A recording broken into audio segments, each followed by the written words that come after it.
దళిత హక్కుల పరిరక్షణకు త్యాగం చేసిన మహనీయుడు పివి రావు అన్నారు మాల మహనాడు జాతీయ అధ్యక్షుడు చెన్నయ్య. హైదరాబాద్ లక్టీకాపూర్లో మాల మహనాడు వ్యవస్థాపకులు పివి రావు 74వ జయంతిని ఘనంగా నిర్వహించారు. పివి రావు చిత్రపటానికి పూలమాల వేసి నివాళులర్పించారు.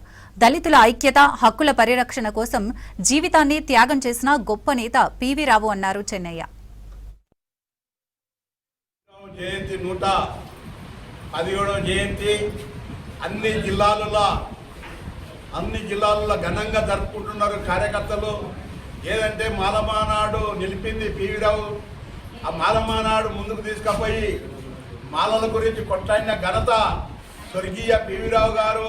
ఎన్నో అడ్డంకులు వచ్చినా, ఎన్నో తిప్పలపడి, ఎంతో కష్టపడి మాలల గురించి తిప్పలపడి మన స్వర్గీయ పివి రావు గారు మాలమానాడు స్థాపించి ముందుకు నడిపించి వర్గీకరణ చేసినామని కోర్టు పోయి కోర్టులో వేయించిన ఘనత పివి రావు గారే అని కూడా మేము డిమాండ్ చేస్తున్నాం. ఎందుకంటే ఆ రోజుల్లో ఆయన కష్టపడి శ్రమపడి స్వర్గీయ పివి రావు గారు రాష్ట్రం వల్ల తిరిగి ఆ రోజుల్లో ఎంతో తిప్పల వాడి కోట్లు వేసి గెలిపించిన ఘనత స్వర్గీయ పివి రావు గారు అని కూడా మనం చేస్తున్నాం.